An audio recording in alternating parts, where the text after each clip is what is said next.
MHA Podcast. MHA Podcast. MHA Podcast.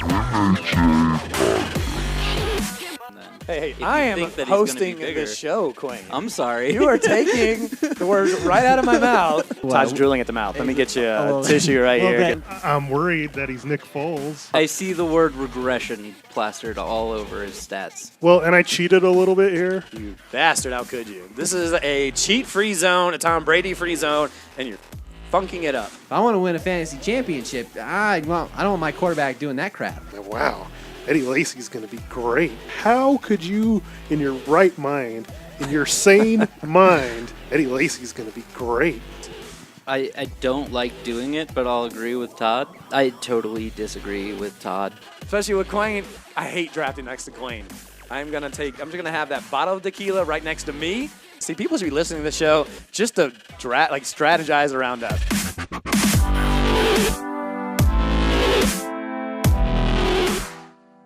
All right, what is up, MHA owners? Thanks for tuning in to the second podcast of the 2017 season.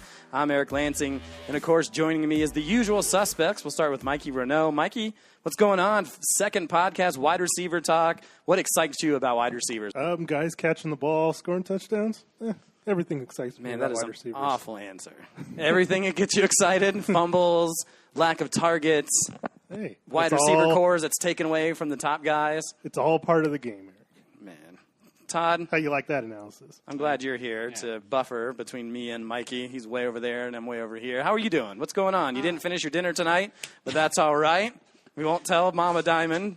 That's how are things. Not hungry tonight? Just can't win, ladies and gentlemen. Just can't win. Even if sometimes in fantasy football, just can't win. Just can't win without argument. Okay, all right.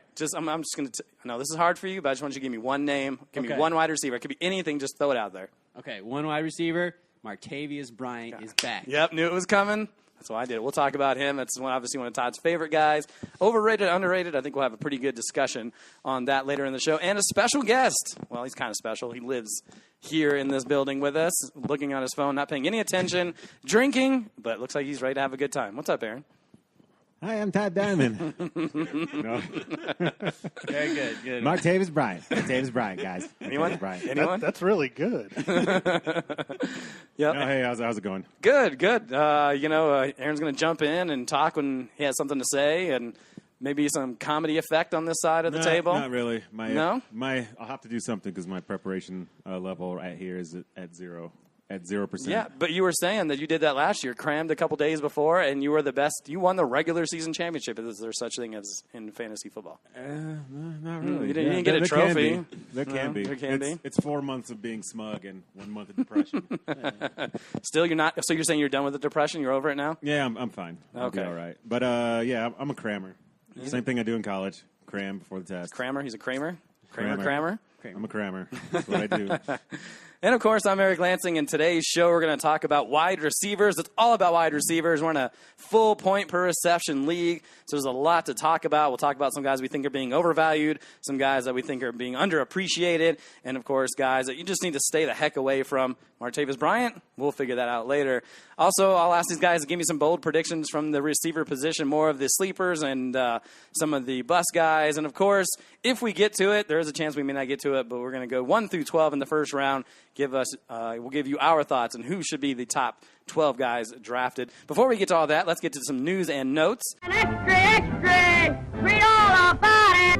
Extra, read all about it. And we'll start at the wide receiver position, of course, and talk about first-round pick Mike Williams, who's dealing with a pretty serious injury. He is likely to start camp on the physically unable to perform list, getting some sort of a second epidural on his herniated disc. Those are never good or fun to experience. There's a good chance that he could miss the entire season, depending on how it goes, so keep an eye on that. But if you're a Keenan Allen fan, Todd, then that's going to be great news for you. There's a lot of great news, actually, in these little news and notes. So Mike Williams, keep an eye on that. The Jaguars have been working out. I haven't seen it. I wrote this down last week, and I haven't seen anything up to date. But the Jaguars are working out Gary Barnidge. That's something. That's exciting. Right? Yeah, Gary Barnidge had some fantasy value. Some. Next. Who knows? Yeah. Mikey doesn't want to talk about it. Now, here's some news that Todd is super excited about. Todd, he's going to wear a suit and tie to the first game of the season. But how about Kenneth Dixon The second-year Ravens running back out for the season, torn meniscus. He's had surgery already, so it's done. That clears the way for Danny Woodhead, and, of course, Terrence West. And so we'll talk all about that in the running backs edition of the podcast, and we'll do that on our next show. And finally, and if you're a Jay Ajayi fan, or really anybody in the offense of the Dolphins, Mike Pouncey is cleared to return. Obviously, he was a huge factor for Jay Ajayi and some of the games he put together. When he's in the lineup, that offense runs a lot better. So far, so good. It's kind of injury-prone, as we've seen. But if you're a Dolphins fan, or if you somehow get Jarvis Landry, Tannehill, Ajayi, Julius Thomas, then it would be up there in good news. So just some news and notes. Is there anything I missed that you guys see that I didn't mention or talk about? No? Did I do my homework pretty good? Yeah, I think so. Nice. Well, we did have one breaking news, and this is with the quarterback situation, but Joe Flacco. Oh, yes. We just saw that while we were eating dinner tonight, that he could be out 3 to 6 weeks. He's got something wrong with the disc in his back somewhere, a possible fracture. Can anybody name the Ravens backup at the moment? Anybody? I think it's like... What, they still don't have Chris Redmond? No, I don't know. I'm going to look it up. You guys talk and figure it out. I'm going to look it up. Something Logan. Oh, God, what's his name? Tony Banks, Trent Dilfer. No, he's I something... think you're going through the history of the Ravens quarterback I think position. it's something Logan. He's from Virginia Tech, but I could be wrong. Probably am, but... Well, they didn't draft a quarterback, but according to this, it's Ryan Mallett. There you go. Ryan, Is anybody excited for some Ryan Mallett talk? Oh God, couldn't even get on. No? Get up in time All to get to right, practice. Ravens not going to be good this year. Yeah. No, Ryan Flacco will be back. All right. So that's the news and notes. We'll get into the receiver talk. Lots to talk about. We'll see how much we get through. And we'll start with the very, very top. And, of course, the very top for the last few years has been Antonio Brown. He was actually the number 2 scoring wide receiver in our league last year. He was 1 point behind Jordy Nelson, 234 to 233. Brown had 106 receptions to Jordy's 97. But, of course, Nelson, Rodgers, a lot of touchdowns. That chemistry back in line, 14 touchdowns to Brown's 12. So for Brown, my question to you guys, and we don't have to, if it's all consensus, we can move on, but is he still the number 1 wide receiver in our league? Yes, hands down. I mean, yes, Todd? yes. Hold on, say it one more time. Yes. Okay, good. I didn't hear you the first 10 times. I just want to get it one more to make sure you're confirmed. Anybody else? Yes? Yes, from an area of safety when you're drafting, yes, but it's close enough. I think It's closer than it has been. I think the gap has closed a little bit. Okay. Really? I don't know about that. Todd, if Ooh, I say here the we go. gap has closed a little bit, it means the gap is closed. So is it, Trust me on that. but you're still number 1. Still number 1 because I would trust him more than I would anybody else. Okay. Aaron, do you still feel the same? Do you have The anything to add? gap is closed with who? There's a couple guys I'm sure we'll talk about with Mike Evans, Odell Beckham, Jordy Nelson. It's close enough to have a conversation. You think Mike Evans reaches the same level of production every day as Brown? He gets more targets than Brown does. Antonio Brown returns kicks too. Okay. Well, that's probably going to stop fairly soon. Well, yeah, as he gets older, those punt returns definitely slow down a little bit. But, I mean, was anybody surprised? I know we talked about this after the podcast, that Jordy Nelson was the number 1. Like, he passed Antonio Brown. Yeah, he had an incredible second half of the season. Oh, yeah, we'll get into Jordy Nelson's numbers. I have some pretty good numbers about that. But so is it Jordy Nelson? I mean, the next question I have for you guys, so let's just get into this question. We'll talk about everything, including Antonio Brown if you want to. But my next question was going to be, okay, if we all figure Brown is number 1, who's 2, 3, and 4? And the usual mix of guys in this conversation is Odell Beckham, Julio Jones, Mike Evans, maybe Jordy Nelson since he was the number 1. But how do you guys have the next 3 wide receivers?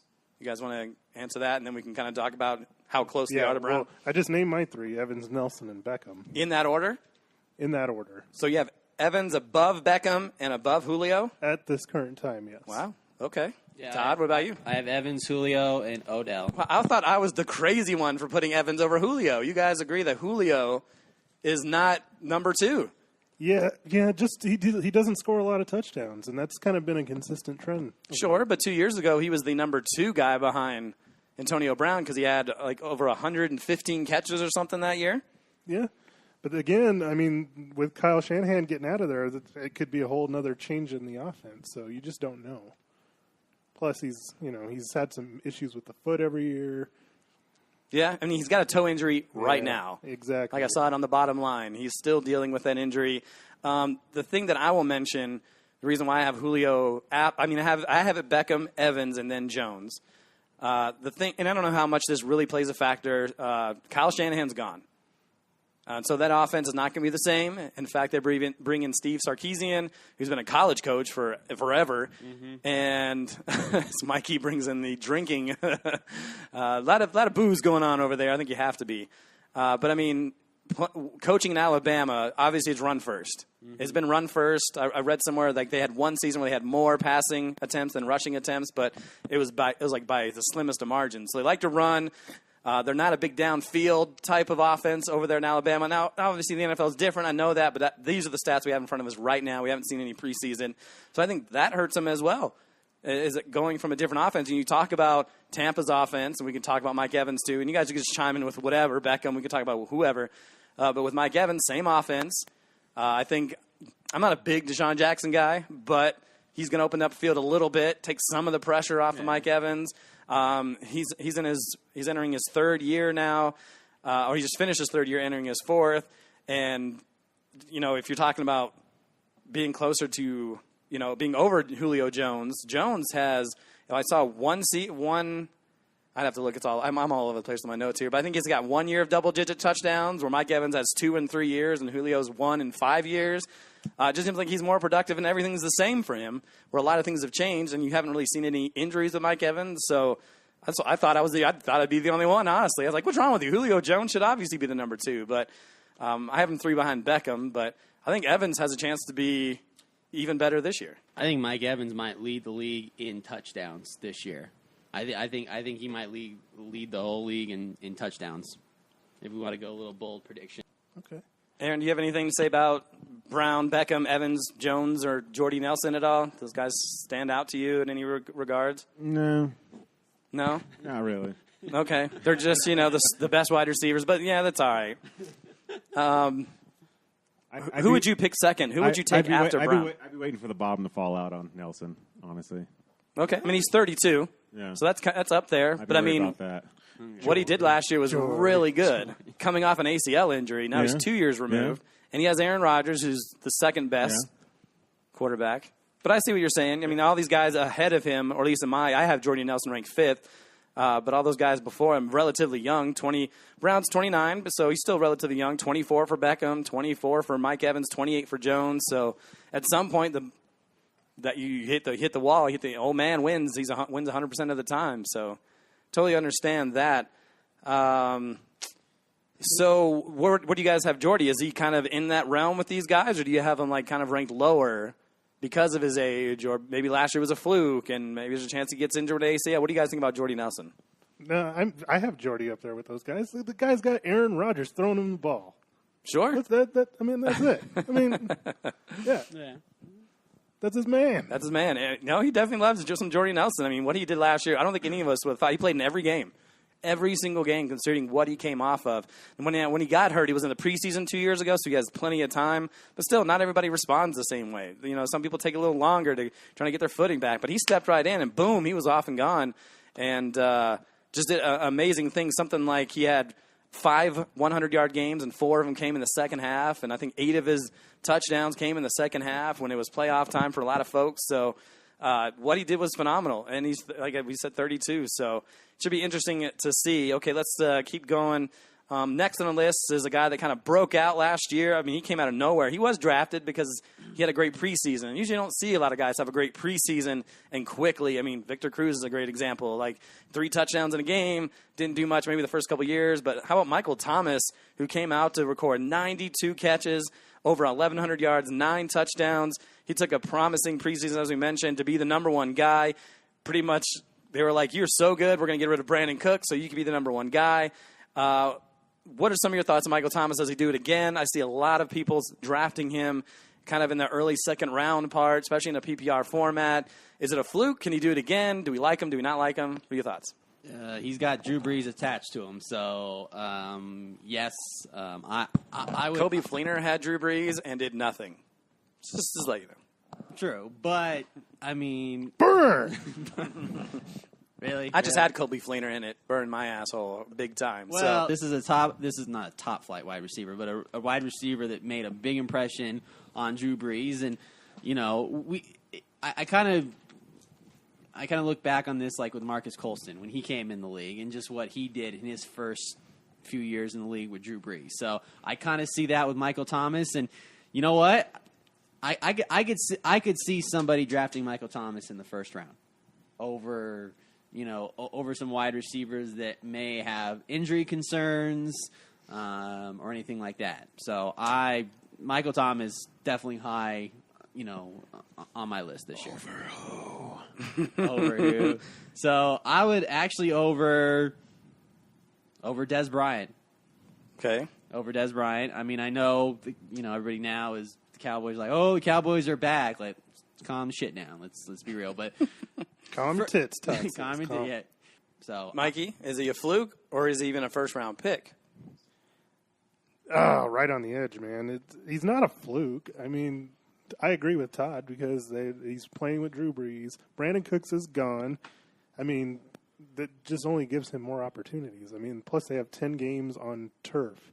So that's only going to help him too. Now, the one thing that may go against him this year is that now that Cooks is gone, he's going to see more of number one corner coverage. Mm-hmm. But no, I don't think he's a fluke, and I think he should be, at least in my book, he's at least a second-round pick. It'd be hard for me to see him as a first-round pick because, I mean, that would have me basically putting him as like a top 5 or 6 receiver, and I don't know if I'm ready to say that. what happens if you had a chance to get him toward the end of the first round? Would you take a flyer with him if maybe you couldn't get him in the second round, but if he was there toward the end of the first round? Well, that'll probably be a decision I have to make because when you win, you're always drafting at the end. So I know what that feeling is. So it's going to put me. It's going to put me in a position to where I'm going to have that choice to make. And we'll have kind of a chance if we get to this mock draft to decide if we'll see. We'll kind of see if he ends up going in that realm and see what kind of guys we picture being at the end of the first round. So we'll kind of see how that goes. The one thing, do you have something, Aaron? Michael Thomas? Nothing about Michael Thomas? The one thing I'll say... I was just thinking, like, if you were to do a wide receiver back-to-back at the end of the first and the second, who would you do? Ooh, that's a good one. An opportunity... You said Michael Thomas would be there. You take him before Des Bryant? Yeah, so Michael Thomas, and then after that, maybe Brandon Cooks, just because now he's attached to Tom Brady. See, that's where I disagree. There's so many mouths to feed in New England that I first round for Brandon Cooks. No, Brandon. Well, technically, he could be the first pick in the second round, is what Todd is saying. But even so, I don't agree with that either. That's kind of nuts. But I'm not a big Brandon Cooks guy to begin with. But Brandon Cooks, that gives Tom Brady a deep threat that he hasn't had since Randy Moss. So you're comparing him to a Hall of Famer? We did this on the last show. To a Hall of Famer? That's what Bob Kraft said. He said he would put him. Mike is going to bust out Diane Jemima right now. I understand there's a lot of mouths to feed in New England. We've seen that. That's going to be to the end of time. But I understand that. But Brandon Cooks gives them just a deep threat that they just haven't had. Now, I'm not comparing him. I'm not saying he's Randy Moss. I'm just saying he's not in that mold, but he just has that opportunity to go deep. And you know who else is a deep threat? Ted Ginn Jr. Deshaun Jackson. There you go. No. Okay, all right. So let's keep moving. The last thing I'll say about Michael Thomas is that he had 92 catches and 121 targets. That's efficiency, and that is not going to happen again. So I feel like those numbers are going to go down. I think they're going to go down a ton. He will get more targets with Cooks gone, but man, that sounds like it's too good to have 92 catches, 121 targets. That's pretty. And I know you have Drew Brees, but I think that says something that he had a really good and maybe lucky year. The next one, Texans wide receiver DeAndre Hopkins, and we can all praise the Lord for no Brock Osweiler ruining this man's career. What a rough 2016 season. Most of that came from that quarterback. He finished number 31 in our scoring system last year, 78 receptions, which is way better than I thought when I went to go look at this. Close to 1,000 yards. Shows you how talented this guy is. But just 4 touchdowns. He screams rebound, but I guess depending on where you want to draft him, he might be kind of a value pick. Maybe people are going to forget him. I mean, we don't know what Tom Savage is going to do. Anybody's going to be better than Brock Osweiler. But in an offense that likes to run first, play defense first, maybe the targets won't be 100% there. So what do you guys say about DeAndre Hopkins? Let's Mikey go first this time. You're hogging the microphone. Let's share a microphone, Todd. No, just one quick. What makes anybody think that Tom Savage is going to be better than Brock Osweiler? What evidence do we have that's going to happen? Because Brock Osweiler was putrid. Yeah. That anything is better than Brock Osweiler, right? No. Like at least, I mean, I don't know. I'd have to look up. I'll look up Tom Savage's stats. But like we saw the year that Brock Osweiler had, it was atrocious. He threw for 100 yards, I think, in 2 games. That's impossible in today's NFL. Yeah, and who's Tom Savage? I mean, that's all I'm asking. I mean, Sure. Like, could I see Hopkins rebounding if Savage starts out on fire? Sure, but I have no evidence to see that would actually happen. So are we saying that we're going to see a similar? In that a lot of people are saying rebound. A lot of people are picking him late in the second round, early in the third round. Is that crazy talk? Are we expecting 78 catches and 900 yards and 4 touchdowns, which is more towards the wide receiver 2, wide receiver 3 world, and then we should wait on him even longer? Is that what we're saying? Well, yeah, that's kind of where I had of him is like third round, and it's not bad if he ends up with 75, 80 catches, hits that close to 100 yards. I could see him getting a little bit more than 4 touchdowns, so I think he might be a little bit of a rebound. But I think if you're thinking he's going to go back to being up to one of the top guys that was being taken in the first round, you're kidding yourself. And I think, too, it might hurt, too, a little. Well, hurt, but if somehow Deshaun Watson, just wows everybody in the preseason, he's the quarterback, a rookie quarterback, that actually might help him because Watson will think, okay, he's my safety blanket, so I'll just keep throwing it to him. So that might change people's minds in that instance. I'm not saying Deshaun Watson, is going to be great right off the bat. He's still a rookie. Few rookie quarterbacks are. Yeah, few are. So, one thing that does help Deshaun Watson is mobile. So that kind of helps him in the sense that he'd be able to, get outside the pocket a little bit and maybe stretch the field a little bit, and that would help Hopkins a little bit. But, yeah, it's really going to be tough. For Mikey, are you trying to hold in a fart over there? You doing all right over there? So, just for Mikey was saying he's not going to go back to 2 years ago. 2 years ago, he had 111 receptions, close to 1,500 yards receiving, 11 touchdowns. And so not believing the Tom Savage train, it seems like, on this podcast. Interesting. Okay. I don't either. I mean, this magazine has DeAndre Hopkins 14th between Amari Cooper and Allen Robinson. But you think he should be lower than that? Because, 14th, that's a wide receiver, too. Who's the Texans coach? Fat Dumbhead? What's that guy's name? O'Brien. 3 yards in a cloud of dust offense. Boring as shit. It is boring. How many years has he been there? I guess the question was, did Hopkins get that 1,500 yards in that system? He did, yeah. And he did it with who? Brian Hoyer? Brian Hoyer. Was it Ryan Mallett? Was he there too? All right. So not a lot of love for DeAndre Hopkins. Let's go to another guy. And time for some MHA trivia, which everybody's super excited about, right? Hey! Who wants to have some fun? I do. Now, you just saying you want to have fun, or do you really want to have fun? I really want to have fun. I'm just saying I want to have some fun. Yeah. All right. Thank you, Todd. At least you gave me a little bit. Everybody else, I got that Rod Smith question right. Okay. All right. Well, this is more about MHA scoring than anything. It's not necessarily anything that has to do with our league specifically, other than the scoring. So, who had more points in 2016? Cole Beasley or Des Bryant? Cole Beasley. God, they were probably close. But because Todd said Cole Beasley, I'll say Des Bryant. Aaron, it's an easy answer for you. You can pick one or the other. All of the above. All of the above. So you're saying tie?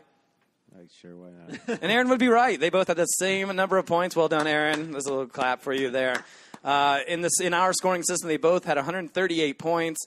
Bryant had 50 catches, 796 yards, 8 touchdowns. Beasley, 75 receptions, 833 yards, and 5 touchdowns. Bryant did miss 9 games the last 2 seasons. Beasley hasn't missed a game in 3 years. Now, I'm not going to ask you who would you draft first because we obviously know the answer there. But Des Bryant, Des Bryant. I mean, if you want to say it, go for it. But we obviously know the answer to that. But what are your thoughts on Des Bryant this season? Obviously, down year last year. Obviously. Yeah, obviously. But that's not the first down year he's had. Yeah.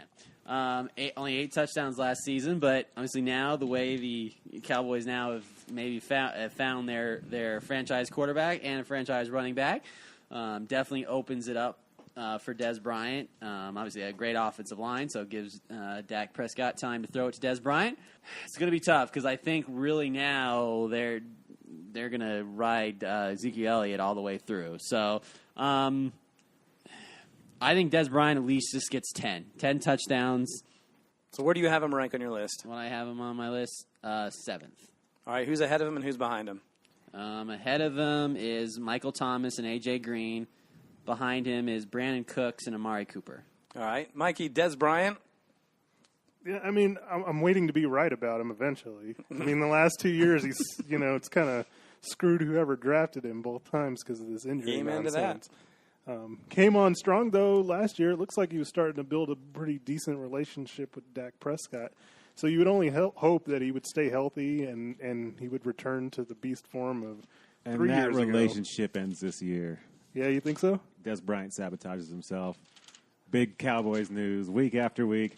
Dak Prescott and Des Bryant not getting along. Meh, meh, meh, meh, meh, meh, meh. Count it.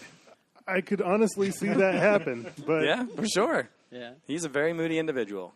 yeah, I mean, I had him ranked 7th, so me and Todd were the same there. I had him behind Julio, but ahead of T.Y. Hilton. Okay, all right. So for Des Bryant, on a team that last season ran the ball the second most amongst NFL teams passing, they were 23rd. Obviously with Dak Prescott, they're not asking him to do a lot. We haven't seen them have to play from behind a lot with Ezekiel Elliott, and he's done a lot of work helping them play from behind in those rare occasions. We saw that game against, I believe, Pittsburgh where he ran that ball in the fourth quarter and ended up being the difference. He's a great talent. I'm kind of sick of him. I'm ready to throw him away. Now, I do have him ranked 9th ahead or behind T.Y. Hilton and ahead of Demaryius Thomas. But, man, if things – I don't know. I could see myself panicking at the draft and go with Demaryius Thomas over Des Bryant just because I'm concerned that 50 to 60 catches is going to be kind of the norm in the way that offense runs right now. He can bitch all he wants about getting more catches, but that offense is going to run through Zeke, is going to run through Jason Witten, and if they need to go deep, they'll give it to Des Bryant every once in a while. But I don't like him that much. I mean, I feel like I'm going to bring him down lower in my draft. I mean, if he's healthy, though, he's got to get to at least 80. You hope. You don't know. I mean, they bring Cole Beasley back. He had 75 receptions. Terrence Williams, they signed him back. I just don't know if there is enough balls to consider him a number 1 wide receiver. See, if he's healthy, I disagree with you there. Aaron, anything? He's just going to be a pain in the rear for coaches all season long? Yeah, and he's just going to sabotage his own season. Can he be a top 10 wide receiver? Yes. Okay. I think he starts off well, but then there's some stupid event like the Cowboys.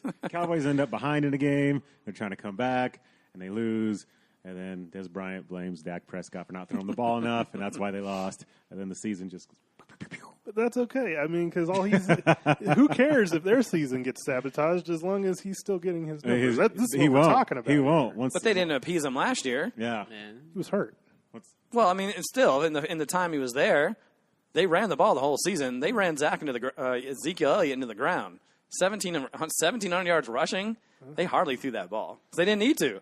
And I think we'll see more of that this year. Unless something happens with Zeke and he's suspended for 4 to 6 games. Exactly. And then maybe we'll see more Des Bryant. Because, I mean, who's behind? Who's the backups over there? Oh, Darren McFadden. Thank you. So, I mean, they have the best offensive line. He'll get something. But I think that point, if there's an injury problem with Zeke or suspension, then we'll see his numbers go up.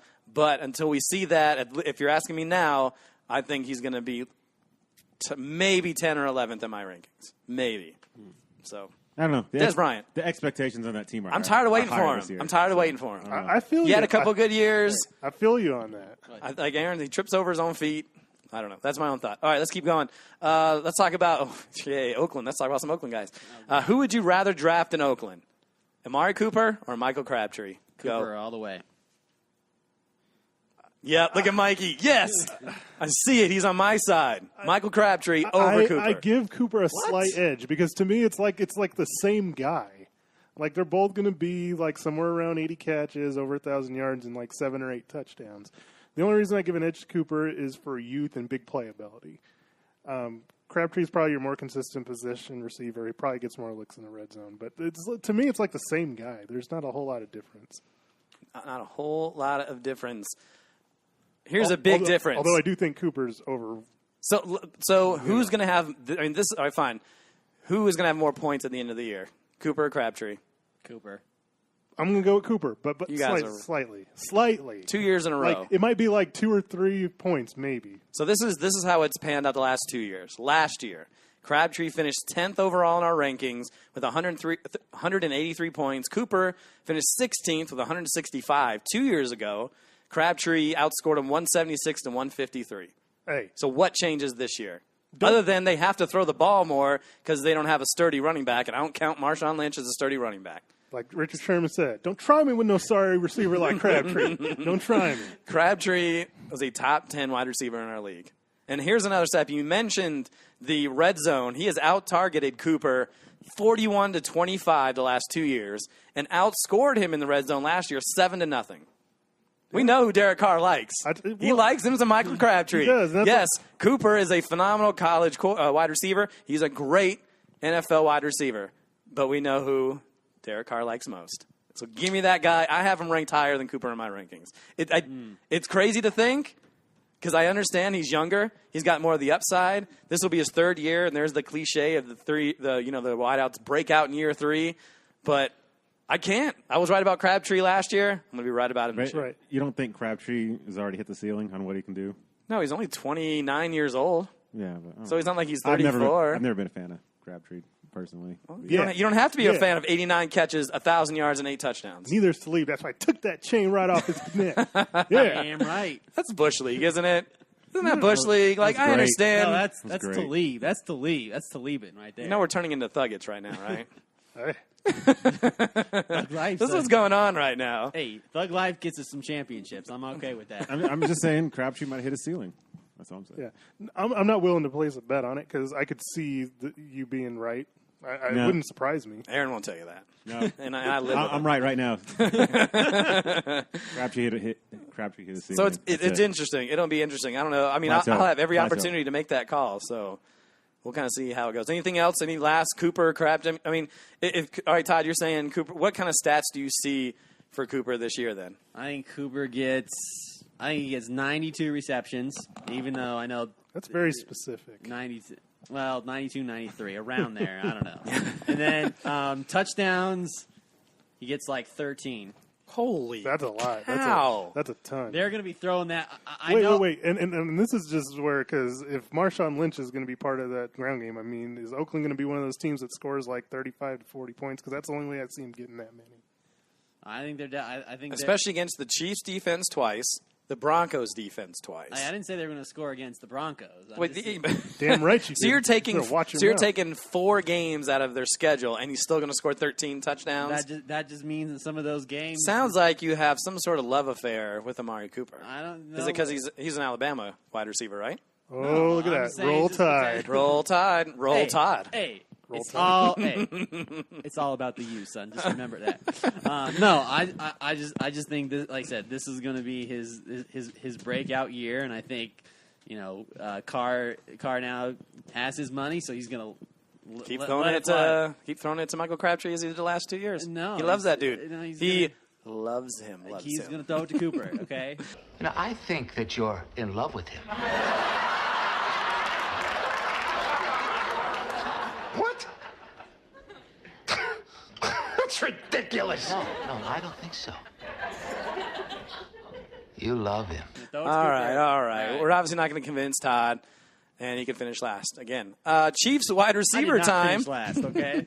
I did not finish Let's last. talk about a Chiefs wide receiver. I guess he's a receiver. He's more of a kick returner, punt returner, but he did well in both aspects. And another he's a West Alabama guy.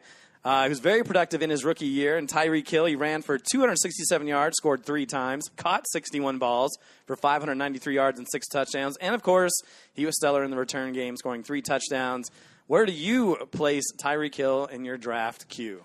Man, it's almost like he's a better version of Devin Hester. Hey, Ooh, hey, now. Todd. Hey. Well, Wow. I mean, first of all, Devin Hester is just a punt returner. That's all he is. He's the greatest of all time, period. Done. Sorry, I had to do that. That was good, Mikey. That's what we missed from the last show. We need some of this good banter. You hating on Devin Hester. Devin Hester's the greatest. Greatest punt returner of all Todd's time. tearing up. Hey, Andy Reid offense, like, you can't rely on him continuing to get special teams touchdowns. I think that's a hard thing to rely on. But, I mean, who else is there in Kansas City besides Travis Kelce to catch the ball? That's when looking at it, that was my hard time. Chris Conley, I mean, they got rid of Jeremy Maclin. So they use him in the run game. They use him on these little screen passes. So he's going to be on the field. So I had him ranked 25th on my receivers list. 25th. Yeah. Todd? 37th. Okay, so not a ton of love. He had 83 targets last year. We mentioned Jerry Macklin's gone. He's the number 1 receiver, right? I mean, you can count Travis Kelce. He's probably the number 1 passing option. But if we're talking about wide receivers, he's going to get 100 targets, right? But, I mean, that's number 1 receiver in an Alex Smith offense. So that's like number 2 or 3 in a lot of other offenses. You know, a player as versatile as Tyreek Hill is, and he showed that, can you really carry that all the way 16 games? I don't know. I mean, it's a bigger workload, so you're probably right in that regards that it might be tougher for him. But 267 yards rushing, they want to put the ball in his hands. There's got, where did you have him, like 36? So you're talking late, like wide receiver 3, late. Is that good value? I mean, if you're talking about, if he had 61 catches last year, just by target and value alone, he's probably going to be more in the 80s this year. He's going to get a lot of looks, I think. So, I think that's got to be better than 35. It's got to be more in the 28, 27, 26, somewhere around that area. Yeah, and he 80 catches for 1,000 yards. I'm going to take that earlier than 35 or 30. Yeah, and he didn't get off to a greatest He's a rookie. start last year. So he's a rookie. It kind of took until maybe after that first quarter of the year before he started getting going. So, yeah, that's why I had him right around 25. It's going to be a lot of gadget plays. Yeah, because the Chiefs were trying to figure out how to really use him. Is he a wide receiver? Is he a running back? Apparently he's everything. He's everything. And so I think there's value in that. And who knows when Patrick Mahomes is going to come in. Yeah. I don't know if it'll happen. It's a rookie quarterback. He'd have to really, just surprise the crap out of Andy Reid. But, there is some value. I don't think he's going to just disappear. I think he'll be around the late 20s. At least that's where I'm kind of placing. I think I have him 20. Actually, I have him 30. Manufacture points in the offense, I think. They'll need him for that. Yeah, for sure. I don't know how Spencer. We'll talk about running backs next time, but Kelsey's obviously an option. Spencer Ware, they have Kamari Hunt. Is that his name? Kamari Hunt, yeah. So he's another option. So we'll kind of see how it goes. Let's get into we were just going through the division. Interesting. AFC West. Chargers wide receiver core. We mentioned Mike Williams, the number 1 pick for the Chargers, is going to be out for a while. Could be for the rest of the season. So the rest of the Chargers wide receiver core, Tyrell Williams, Dontrell Inman, Travis Benjamin, Keenan Allen. How do you guys rank those 4 guys? Well, Keenan Allen, if he's healthy, is the number 1 guy. Okay. If he's healthy. If he's healthy. How much do we bank on that this year? You don't, because he's shown. So where do you have him in your rankings then? Do you rank him as such? Yeah, or, obviously, these are our rankings right now. We haven't seen any preseason games. Maybe if he's out there running around, showing he can do it. Obviously, he did that last year in the first game. Gone. But where do you guys kind of have him? So what I did with Keenan Allen is if he was healthy, I would consider him, and I could trust him for a 16-game schedule. I probably would rank him around 12, 13, 14, somewhere around there. But because I can't trust him, I had to devalue him a little bit, and I put him at 21. All right, Todd, you're the Keenan Allen apologist, I guess, on this podcast. Yeah, in mid-20s, around 25, 26. Yeah, I saw that injury on that Sunday afternoon. I was like, oh. I just got text from Mikey, and I just What a surprise. This has got to be the worst. Yeah, that was the worst. Day one. And the bad part was it was a non-contact injury. Well, those are the worst. He had like 8 catches like in the first quarter, and then after that, Todd had to put his head in his hands. I was like, come on, dude. What are you doing to with me? Keenan Allen, here's the list of injuries that date back to college. God. Torn PCL, Ugh. torn ACL, broken collarbone, lacerated kidney, plenty of hip, groin, and ankle injuries. He has missed 23 games over the past 2 years and has had injuries since college. I don't think I'm going to bank on him. Even if he's 100%, I can't risk a top 15 pick on him in hopes that he's going to be okay. Nope. Yeah, I mean, and that's why 3 years in a row is not like if someone said yes, put money on him, yes, being healthy, no, being not healthy. I mean, the odds of that are stacked against it. But I mean, he's just a walking injury prone player, and I think you have to rank him as such. But I'm saying buy low. This is his year. That's what I'm saying. This is it for him. This is his year. If you're gonna have him 1 year, get him this year. That's This it. is it. This This is is his year. Todd's getting excited low. over there. Oh, Buy you're low. convincing Todd to move him up. hell no. Second round, Todd. Here we go. Don't move up to get him. But if you get him low, this is his year. I will pick a third string wide receiver before I pick Keenan Allen. Goddamn. All right, so who Hot is the take. next wide receiver in the Chargers core that you're picking? Well, obviously it's Tyrell Williams. With the uncertainty with the other Williams, Tyrell Williams was the number 1 target after Keenan Allen got Had hurt. 119 targets last year. Exactly. So yeah, he's easily the second guy. Actually, Easily? No. Inman had 97 targets. Benjamin had 75. Benjamin's more of a slot guy. Yeah, he was kind of a bust. Don't trust Travis Benjamin. And Dontrell Inman, he's one of those like waiver wire guys that I you was see just gonna being say added that. and dropped and added and dropped based on the matchup. So yeah, it's Tyrell Williams. Okay. I'd actually pick, and I know we haven't got tight ends yet, but I'd pick Hunter Henry after Keenan Allen. That wasn't the question. That is a tight end, Todd. I understand That is not it, the question. But this Wrong. and yourself. I'm gonna have to show you what the positions are. Here, I got my phone over here. We're gonna go through. Mikey, how Fantasy football 101. I have 2 champions. You remember Shut the up. wide receivers have the white stickers, the tight ends have the orange ones. We'll have to write Todd's name in. you go. Anything else we want to add about? I mean, do we think? But Let's say everybody's healthy. Is this a good wide receiver core that you want to have on your team? hell no. And Hunter Henry should be number 2 behind Keenan Allen because he'll count as a wide receiver because this wide receiver core is straight garbage. Sorry, had to You get know the that. problem with that statement? What's that? Unless he put him in a wide receiver position and he changed his position from tight end to wide receiver, has nothing to do with this conversation. He will get- My question was, is the wide receiver core... We'll talk about tight ends in a couple of shows, I promise. And we will start with Hunter He just needs to Henry. calm down. He sounds like a jilted lover. Well, it's that Keenan Allen Yeah, stuff. You he's got him all riled up. sounds like that was his ex-girlfriend. He's acting mad about it. Aaron, don't. He's like, this is the worst ever. Don't ever catch any balls. So do we have anything to add, or will you keep moving? Well, here's the one thing is Anthony Lynn is the new coach over there, and he's coming over from Buffalo, which was super, super run heavy. So while I like the weapons with the Chargers, I would worry that they're going to really start to try and make a commitment to Melvin Gordon in the run game. So, I mean, that would be a little bit of concern for that core of receivers. Why does it say Los Angeles Chargers in my magazine? I'm looking at San Diego. I hate that they changed Yeah, it. that confused me too. That is so obnoxious. I agree, but I mean, Melvin Gordon's a different conversation, but they don't have much in the running game over there outside of Melvin Gordon. Yeah. So, but I mean, we'll They see. have Hunter Henry, Yes, they Yes, do. they Maybe do. he can There run the you go. ball who's too. also their number 2 runner. Oh yeah, Todd's gonna. If this podcast doesn't make it out, we know why. Todd killed us all before we even got it on air. Let's just keep moving. Let's change the subject so Todd can be happy again. Jaguars, Allen Robinson. Wow, a guy that let down a ton of fantasy owners last season. 2 years ago was a top 10 wide receiver, but this year finished 24th in our scoring system. Can we chalk up 2016 to just a bad season, or do we expect the same kind of year coming up for Allen Robinson? Todd, go. It all depends on Broyles. If he can start to become that top quarterback that the Jags were hoping he would be. Who's the quarterback for the Jaguars? Blake Bortles. Bortles? Broyles. Oh, you said Broyles.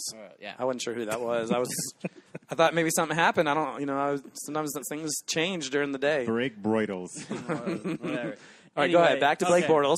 Sucks either way. I mean, Yeah. Royals, Bortles, whatever. Obviously, he Savage. had that great season. I mean, Robinson, 73 receptions, only 6 touchdowns. That's just not what he had a few years ago. So it's really going to depend on the quarterback play. I mean, I think everybody was waiting for the Jags to finally, get that last hurdle and be a team that doesn't pick in the top 5 every year in the NFL draft. So It's been 20 years of waiting. 20 years. I mean, so I think if anything, I have Allen Robinson, number 21 on my number 21 on my list. 21. Now, So, Mikey, where do you have Allen Robinson, and can he get anywhere near the 14 touchdowns that we saw 2 years ago? 14's a little much, but I mean, he can be better. I had him at 19. Okay. So Pretty close to Todd. he's going to have his opportunities. I kind of have him there with like Emmanuel Sanders, same kind of thing. He's going to have his opportunities. Bortles is going to have to throw the ball. I mean, it's Jacksonville. So yeah, I agree. I agree. I mean, So with Leonard Fournette there, Alan Hearns missed a lot of the last season. With those guys coming back, does it hurt? Does it help them? Do they want to try to run the ball more? Do they let the defense play more of a factor and throw less? Or is it just going to be the same thing we've seen where they're going to have to play from behind and we're going to see mixed results in terms of touchdowns and interceptions from Blake Bortles? What do you see happening with that offense next year? I'm sure they want to try to. They'd love to have Leonard Fournette be 250 carry guy, but this is the Jaguars. Like I said, for 20 years they've been waiting for something good to happen to them, and it just doesn't happen. They did beat us in Bad the first round of that franchise. playoff game. That was That's pretty it. good for them. Highlight of their Yeah, franchise. Exactly. Tom See, that's what I'm Coughlin. talking about. And guess what? Tom Coughlin is back, right? That was over 20 years ago. This ain't, Natron Means and McCardle and Jimmy Smith and all those guys. Hey, Jimmy okay? Smith has some pretty good fantasy years. Yeah. He also. That could have been before the 20 years. Yeah. It's also probably before he was incarcerated and was playing in the prison league. I heard that prison league's kind of fun, Yeah. although the results are not good. Hand it off to OJ, pass it to Jimmy Smith. Yeah, no, What's Ray Caruth doing? Is he still there? Yeah, I'm sure he's playing in the slot. For Allen Robinson, he has had the same exact targets the last 2 years, 151, which is pretty good considering how much Bortles did not play well last year. He had 23 touchdowns, 16 picks, and 368. I think the attempts are going to go down. I think Leonard Fournette is going to be a better running back than they've had in a long time. So I think they're going to try to rely on him. I think the defense is going to play a big part in how they run the offense. I think they're going to leave it to the defense to try to win them games, to force turnovers, to give them a short field. So I don't think Robinson's going to put up 2 years ago. I think it'll be better than last year. So I think it'll be more closer to 80 catches. Maybe the touchdowns stay the same, but I have him currently 15th behind Doug Baldwin and ahead of Golden Tate at the current moment. Look at you, the Jacksonville truther. What, we Well, smelling playoffs down in South I Florida? think it's the love for Leonard Fournette. I think I've had a infatuation for that kid. But anyway, so that's kind of when we have Allen Robinson for the Jaguars. Aaron, yes or no on Jags offense? I hate everything about the Jaguars. He hates Jaguars. I won't touch Jaguars players. Not at all. At all. All right. Well, does anybody like Alan Hearns for a rebound or Mark Easley? We won't make this a long conversation, but anybody like any of those guys?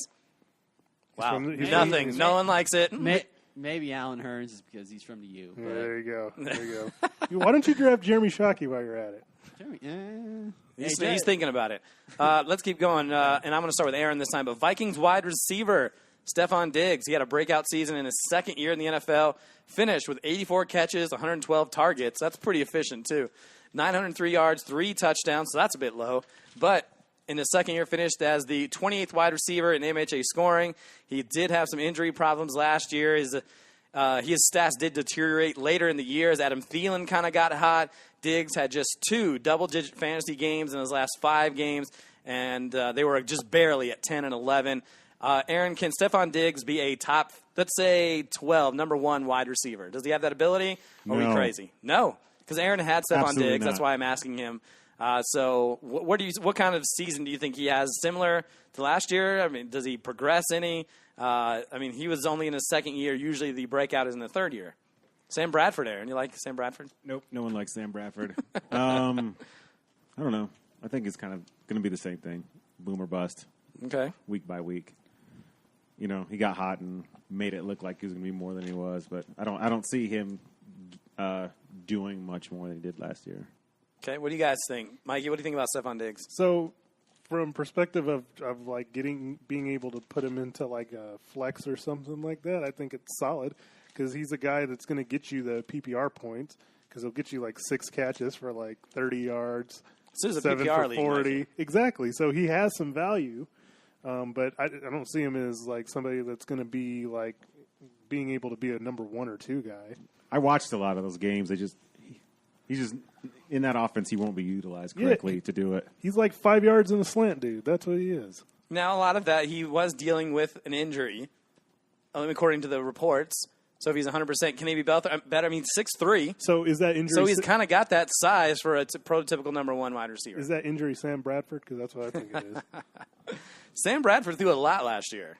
Yeah. He made Adam Thielen fantasy relevant. Believe And me. Adam Thielen was nobody's radar Believe for me. last season. Vikings fans remember that, and they're still crying to this day. Todd, what do you think about him? Well, I mean, obviously Stephon Diggs will be the number 1 guy in Minnesota, but Sam, Obviously. I don't know if that's true. I don't either. I don't know Really? if that's No, true. come on. I don't know. What are you thinking? Adam Thielen is the number 1 wide receiver? You guys are out of your rocker. Quite possibly. Come on. He really wasn't the number 1 in a lot of those games. They didn't utilize him to the extent that they could have. Is that because he was double teamed? No. I mean, well, how else is Adam Thielen getting open long if it's not for Stephon Diggs being double teamed? I don't know. They're not double teaming Kyle Rudolph. I don't know that he's getting open more than like Sam Bradford's just throwing to his first look. Yeah. Maybe Adam Thielen's better than you think he is. Maybe I think you're drastically undervaluing Stephon Diggs. I think you're drastically undervaluing Adam Thielen. I mean, I think I have Thielen in my top 50, but nowhere close to where I have Stephon Diggs. I'm trying to find him here. We don't have him super. I have him 23rd. I agree I have with him Mikey. 23rd. Look, he'd be a good flex guy, but prepare to cry every once in a while. This sounds like another board bet to me. Now, your luck wasn't very good last year, if you can remember Kelvin Benjamin. I was wrong about Kelvin And Benjamin. it's not Diggs' fault either. It's the offense and the quarterback and the coach. And his driver and his wife and his Well, kids. Look, I mean, the coach has one. I think He's a good player. he's a really good player. on a different team. He'd be a lot better. He had 7 games with 6+ receptions, and he had 112 targets in 13 games that he played. That's pretty good. I told you he's going to get the catches. I mean, but he's in yards. Sam Bradford's awful. So if we're talking, I mean, in a PPR league, with the stats that he put up, he didn't quite make it because of the touchdowns, but he'd be close to wide receiver 2 territory as opposed to wide receiver 3. So what's the board bet going to be? Well, my board bet, I'm going to say Thielen has more points than Diggs. Oh my God, I would take it blindly. Yes, Hot take. I'd take. Put it down. At the end of the year, I say Stephon Diggs has more points than Adam Thielen. Mikey says the other way. all right. Crazy. And we both say Sam Bradford sucks. Yes, I say if that's arguable. I say if Bradford gets hurt, then Eric wins the bet because Diggs had a better rapport with what's his face, Bridgewater. Yeah, but Bridgewater. He's still who way knows? off, it sounds like. Yeah, I mean, they're talking about cutting him. I read really? something the other day just because he's not healing up as quickly as they want him to. That's tough. That's a Oh, tough well. situation. All right, so we'll see how that goes later. Another one of Aaron's favorite, well, maybe just his favorite last year, but Arizona Cardinals wide receiver core. Let's talk about them. Entering 2016, Larry Fitzgerald, man, a lot of us thought he would take a few steps back. We were wrong in that regard. Hall of Famer, shouldn't bet against him. He led all the Cardinal wide receivers in points. Fantasy Hall of Famer, led the league in receptions. Same thing this year. Michael Floyd's gone. So, J.J. Nelson's still there. John Brown's still there. How do you guys kind of rank those wide receivers? Ooh, Todd's boy John Brown. I go Larry Fitzgerald, John Brown, and J.J. Nelson. Now, obviously, I had in here too, but he's not a wide receiver. But Oh, goodness. Here we go. I know is David Johnson because he caught a lot of passes too. Caught 80 balls last year. Yeah. So obviously, I had him ranked after Larry Fitzgerald, but I know this is just a wide receiver, so I just went Larry Fitzgerald, John Brown, and J.J. Nelson. Okay. So the order is similar for me: Fitzgerald, Brown, and Nelson. Fitzgerald, he has kind of taken a little step back. I mean, when you really look at the numbers the last 2 years, he's been really, really, really good in the beginning, and then it drops off at the end. So I believe he does the same thing, but it's enough to make him the best easily. I mean, Carson Palmer loves him. Can't really trust J.J. Nelson. Who knows if John Brown's fully over the sickle cell thing? They're saying he is, but you never know until you go full tilt in an NFL game. Yeah, so And they said it's just a leg sickle cell. I thought like sickle cell was just like blood all the way through, but they're saying for him it was more of a leg thing. I'm no doctor. None of us are doctors here, but I thought that was interesting. no. Does Fitzgerald reach 100 catches this year? I say no. Yes. No. Okay, yes. Close. Aaron, break the tie. I think it's Tie. I think it's going to be close, but I say no. Where are we drafting Larry Fitzgerald? I think he edges off a little bit. A little bit. He's still reliable, but he edges off. I mean, Michael Floyd is gone. Not that he was around a lot because he was injury prone, but that's less targets. I don't have Floyd's targets in front of me, but that's more targets for, if you like David Johnson, which we obviously do. But in terms of wide receivers, that's more that's going to be brought to them. J.J. Nelson, kind of an injury-prone player, but I don't know. There could be a lot of targets there for Brown and Fitzgerald. I don't know. But you got to take into account that Carson Palmer is going to get hurt too. Yeah, that happens. Don't from talk time to about time. Todd Boyd like that. I said it here first. That's flat out disrespectful. Drew Stanton's the backup currently, it sounds like. So. Yuck. Yeah, it's straight garbage. But no, I would draft Larry Fitzgerald in the 5th round.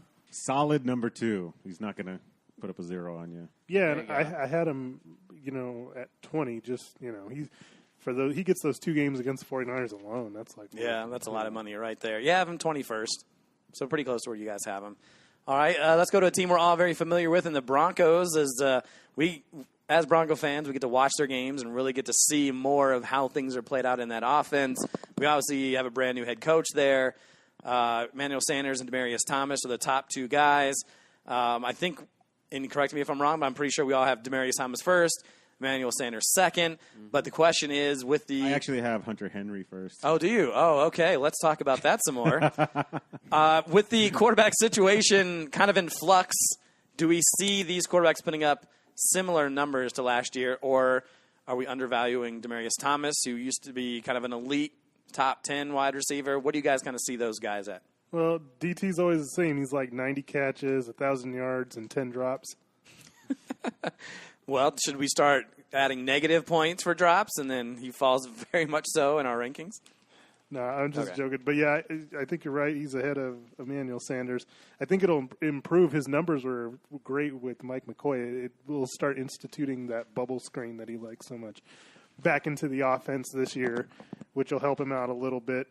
But, yeah, he should be somewhere around there. 90 catches, over 1,000 yards, maybe gets like 6 or 7 touchdowns. That's kind of where I see DT at. Okay. Emmanuel probably like in the 70s, still over 1,000. But like 6 touchdowns maybe. I think DT. I think he gets 10 touchdowns because I think he's going to do everything he possibly can to get back to that elite status that he was a few years ago. He's got paid, right? What do you think? This is his contract year? No. Yeah, I was just going to say, he got paid. I know he got paid, but There ain't I think, no push from this guy. But 10 touchdowns. Is it 5 from Simeon, 5 from Lynch? doesn't 7 that, from Lynch. Hunter Henry throws 3 touchdowns. Yeah. Oh, well, I forgot Hunter Henry's going to throw some too. Yeah. really? Todd, where do you have Demaryius Thomas? Where do I have him ranked? I have him ranked number 15. 15. Ahead of who and behind who? I have he's Jarvis Landry and Hopkins ahead of him, and then behind him Julian Edelman and Cameron Meredith. Whoa. I was waiting to talk about Cameron Meredith, take. but we're going to do this right now. Hot take. Yeah, You have Cameron Meredith ranked where? 17th. 17th? Why? Tell me why. Tell us all. Tell the world why. Cameron Meredith? All right, go. We'll get back to the Broncos wide receivers, but I have to hear this. All right. So the reason I had because obviously Does he owe you money? Yes, You guys he- dating? I'm sorry. Go ahead. All right. So the reason I have him ranked number 17th, and I know the fantasy world is ready to just explode. He's going to be the number 1 guy in that offense as the wide receiver. I know there's Jordan Howard's there. He catches a lot of balls too, but he definitely showed flashes last season. That he can be. What Kevin White? I mean, that dude can't even stay on the field. So who else are you going to throw the ball to? And he definitely has, that big play ability that he had. He had some big plays last year, and I think he'll surprise a lot of people. That's it? That's it. That's it? John Fox is a coach. Mike Glennon's the quarterback. Case closed.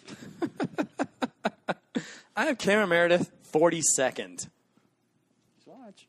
He had 66 catches, 888 yards, 4 touchdowns, and that was with Cutler, right? Who's a far superior quarterback than those two other guys. One guy, you talk about Trubisky's never even thrown an NFL pass, and Glennon couldn't earn his way anywhere else other than some backup time over there in Tampa Bay. Todd Diamond, please, you got to change that. That's crazy. It's not crazy. So, I mean, you're talking about, all right, so you said you had him 17th? Yeah. So you're talking about you like him better than well, I mean, I have Brandon Cooks lower than you do, but like Terrell Pryor, right? Yeah, Larry Fitzgerald, Julian Edelman, Willie Snead, Alshon I mean, I could just keep going. There are so many proven options. Cameron Meredith is not proven. This could be his breakout year. Oh, my goodness. Wow. Mike, are you hearing this? How many touchdowns for Cam Meredith?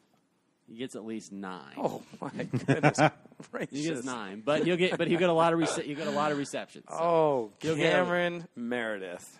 All right. He'd have to be the number one guy there. This would have to happen. Well, I don't think that's the problem. I mean, he has garbage behind him, but that team is such problems right now. Does he line up at number 1? I think that's the thing. Oh, I don't think he has a choice. Because when he went down Kevin, number I mean, 2, I have him somewhere. I had him on my team last year. Here is their depth chart: Reuben Randall, Marcus Wheaton, Kevin White, Kendall Wright, Victor Cruz, Josh Bellamy. Yeah, Meredith. So he's probably the best out of that bunch, but that doesn't help him at all. Yeah, I mean, that screws him. Chinese dollar scoop. If you're having him, what you're doing is if you're having him 17th, you're like saying, well, he's easily a number 2 guy, possibly a number 1 guy on your fantasy team, and I just don't find that believable. Not if you want to win. If Cameron Meredith's your number 1 guy going into the season, so he's going to start checking the draft for next year. Todd has Cameron Meredith already. Let's just give it to him. Let's put it on the roster because no one else is going to draft him in the 4th, 5th round. I draft him. Wouldn't draft him that high though. Well, that's the point though. He's going to draft him really high. So interesting.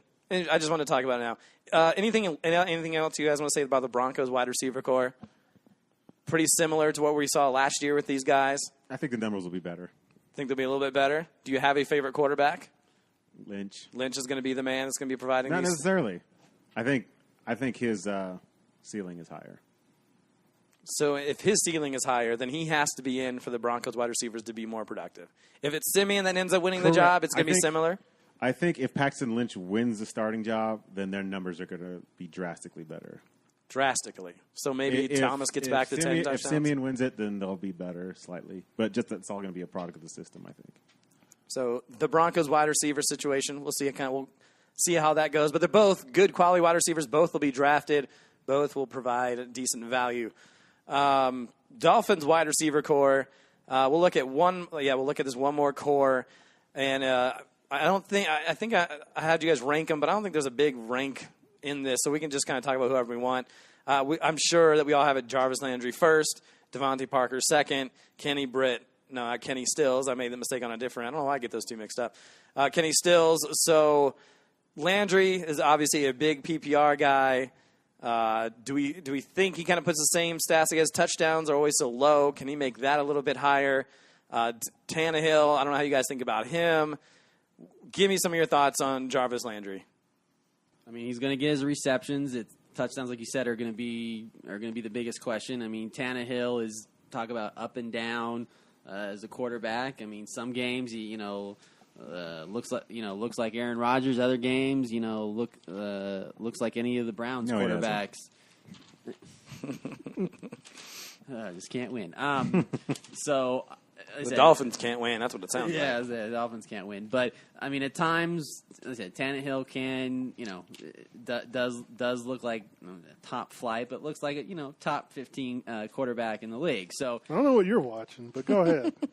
On occasion, I agree. I don't know about 15, but on occasion, Tannehill does look good. On occasion, I agree with them. So it's just that's what it's going to come down. So if you're drafting Jarvis Landry, you are drafting him because he's going to get you, 10 to 15 receptions each freaking because game. This is the year the Dolphins take the division. I've been hearing that a lot. So better put your money where your mouth is on that one. So, Mikey, with Jarvis Landry, I mean, somehow he puts up 90 receptions with Ryan Tannehill. Does that change with Jay Ajayi now more of a focal point of the offense? They've always wanted to be a run-first offense. Now they have a guy that can actually do it. So does that hurt the rest of the offense, at least the wide receivers? I don't think so. I think Ajayi was kind of flukish. I mean, he had those 200-yard rushing games, but outside of that, outside of that was without Mike Pouncey. Yeah. And now if he's 100% healthy. I still think Landry's going to get to 90 catches. They just throw to him so much. Yeah. He's going to get that. But he doesn't seem like he's a guy that can win you a week. Win you a week? No, but he's steady enough to where, I mean, it's Where do you have him reliable. ranked steady? At 14th. 17th. So, Yeah. a few spots behind you. But Yeah, I mean, if I want him as a number there's 2 like no upside to him, I feel. Yeah. He's Unless Ajayi goes down, and I mean, their backup running backs, Kenyon Drake, Damian Williams, that obviously turns into a pass-first offense. So let's say that happened. Let's take a hypothetical. Jay Ajayi is out for the year. Tannehill has to throw 40 to 50 times a game. Can Jarvis Landry catch 100 balls and 10 touchdowns? Is he that good of a player? I don't see- Aaron's shaking his head no. I don't like- Even in a perfect – because right now – I think that makes it worse. because last year they passed 26 in terms of attempts. And so now if they're up to, they have to throw 50. That's more targets. But is Jarvis Landry that good of a player? You're saying no. No 10 touchdowns, no. I'm saying Tannehill's not that good of a player to overcome that. No, And get him the ball that many times. Landry's a number 2. Okay. What about Kenny Stills? 9 touchdowns last year. Can he do it again? Draftable. I mean, it sounds easy to say no, but matchup play though. okay. Like I don't want him starting unless I have to on a bye week. Okay. Any love for Devontae Parker? Not that I thought that Kenny Stills is better than Devontae Parker, but there's nothing special I thought about him. Just looking at I hate him.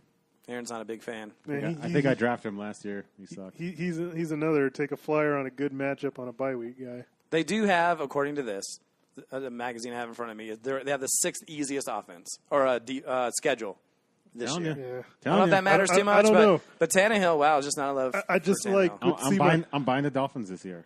I just Devontae Parker, like I could see myself like at 10:55 in the morning, knowing I have him in my lineup, and I'm just saying, "Fuck, You'd got to right. be somebody else." You'd be right because that's a nice 6 points for you. All right, so that's the Dolphins. Let's do some rapid fire. So I'm going to make these quick, so don't go too long on your responses. We'll start with Mikey. Devontae Adams finished as the number 8th wide receiver last year, obviously because of 12 touchdowns, being paired with Aaron Rodgers. Can he do it again? Touchdowns lower, but I still had him ranked 13th. So yeah, I think he's still going to be pretty good. Todd, yes or no? No. Aaron, yes or no? I'm thinking maybe there's a flip. In Jordan Nelson. So you're saying he puts up Jordy Nelson numbers and Devontae Adams, or so Jordy Nelson goes to Devontae Adams numbers? Mm-hmm. Interesting. Okay. Golden Tate, he continues to put up top 20 numbers every year in our system. Big PPR guy, but not a big touchdown guy. Todd, do you like him? Do you hate him? What do you think about Golden Tate? Still number 1 in Detroit. They still throw the ball just as much as they do in New Orleans. So Golden Tate, I draft him. Mike, you like him? Yes or no? Yeah, sure. Why not? He's like Jarvis Landry, only not as good. Do you have him right next to him in your draft? No, Oh, I do I have have him him a little 16 and bit 17th right next to I, each other. I have Tate 22nd. Under Jarvis Landry. Yeah, So you're saying that you'd prefer to have Ryan Tannehill than Matt Stafford as a quarterback? No. That's got to be the difference, right? that's not the difference. I just Sure it is. Landry gets more catches than Golden Tate. He had 3 more. Hey, there you go. Oh, my gosh. Big difference. Golden Tate, I think, has a better chance to get more touchdowns. Maybe. They have a more efficient offense. But, all right, Aaron, yes or no? Do you like I've always hated Golden Tate. yeah. If I drafted him with gritted teeth, knowing that he was going to disappoint me at least 3 weeks. Okay. And he pretty much disappointed everybody like the first 6 weeks. Came on late. Yeah, he came on late, though. He did come on late. We'll start with Aaron this time. Willie Snead, a guy I loved last year. Probably underperformed, but a lot of that had to do with the Michael Thomas breakout. Brandon Willie Snead. Brandon Cooks. Eric is. He loved that guy. Still love that guy. Brandon Cook is gone now, so will probably be the number 2. Do you think he gets kind of the same numbers as last year, Aaron, or do you think he's not worth the draft value? I don't know what his draft value is. So. They have him kind of in the mid-20s. I don't know. He'd probably be somebody I'd like mark down, like maybe, but I don't know. I've never been that high on him. Mikey, what do you think? Lower than that for me. I have him at 33. So What? Yeah, What? Yeah. I know we're supposed to be rapid fire, but he had 72 catches, and Cooks is gone. And Drew Brees is not slowing down. Yeah, he's still Willie Snead. So he's not a guy that like I feel comfortable even like starting on a weekly basis. He's more of a number 4 receiver in my book. Okay, Todd, let's go ahead, Aaron. Overtaken by somebody in training camp. I don't know if they have anybody else. Ted in training Ginn, camp. baby. Oh, get out of here with that nonsense. Yes or no? Do you like Willie Snead? No. Okay. Jeremy Maclin, he's in a brand new place. I don't know why we didn't talk about it last time on the show, but plays for the Baltimore Ravens. Will share a field with Mike Wallace and Brashad Perriman. We mentioned last time that the Ravens do throw more than any other team outside of the Saints. Thumbs up, thumbs down. Mikey, what do you think about Jeremy Maclin? Thumbs up. I think What? You gave me so much shit for drafting him last year, and now you're on the bandwagon? Okay, here's your difference. So he was playing in Alex Smith with Alex Smith as the quarterback. They don't throw the ball a lot. The Ravens. I got bored when you said Alex Smith. Well, here's the deal. The Ravens, they throw the ball, and they have They do. the last 2 years almost as much as anybody in the league. So I think he slides right into that Steve Smith role. Throw deep a lot. Exactly. Yeah, I think he's going to be. Jeremy Macklin's not that fast to be playing the Steve Smith role. Okay. He's more of a possession, tall. Doesn't Well, matter. yeah, it's still Derek Mason role. Whatever you want to throw in that Ravens thing, he's going to be catching more passes. Flacco throws the best deep ball in the game. Throw it deep to He'll put it Wallace. right there in the pocket. Yeah, throw it deep to Wallace. Throw it short to Jeremy Maclin. Where do you have Macklin in your rankings? I can't seem to find him in mine, so must not have had him too high. Yeah, not too high. I have Wallace Same over at him, but 39th. Okay, Todd, do you like Jeremy Macklin? Hate him? I like him. He's in a better team with a better quarterback. I mean, I got so much crap for drafting Jeremy Macklin last year. I mean, I deserved it. I deserved it because he didn't do that well. I will say 315 targets are gone from Baltimore. Steve Smith, Dennis Pitta, Kamar Aiken, and Kyle Juszczyk. So he's going to get more targets. So, yeah, I agree. Thumbs up. He should be a better guy. We talked about Cameron Meredith and Todd's love affair with whatever reason. Way up. Kenny Britt. Poor Kenny Britt. He goes from one crappy offense to another. Now plays for the Browns. Britt does take over for the departed Terrell Pryor, who kind of had some kind of a breakout in his own regard last year. Is Britt fantasy worthy? So Anybody? Village Bicycle. No. Everyone's going to have him on their team. So already Good leader. Good leader. Already crappy player goes from crappy team to crappy team. No, I thanks. don't know how many times I would see like on the waiver wire people pick up Kenny Britt and then drop him, and someone else Of picks course. him up and Of drops course. him. He's a guy that can get you 5 to 6 passes and maybe a touchdown he's if you're the lucky. Free agent Village Bicycle. Everyone's going to have a shot at him. That's what's Todd, going yes, no? You like him? Oh, hell no. No? Okay. Last guy that we'll do before we'll do the mock draft. I think we had sleepers and busts scheduled for this. Let's save that for a show. Let's save that for a show right before the draft because I want to get to the mock draft. So this will be the final rapid fire. Dante Moncrief, a guy a lot of people expected to explode in his season last year. He was the number 2 guy in Indy. Obviously, Andrew Luck had some injuries. He did have some touchdowns, but I don't think he ever lived up to the draft potential. Where do you guys see Moncrief this year? Well, I had him right below Willie Snead. So No, you don't like him, but 34, I think is. no, he's not a high catch guy, and so he's been very reliant on touchdowns. Which how long can he live up to that? Really?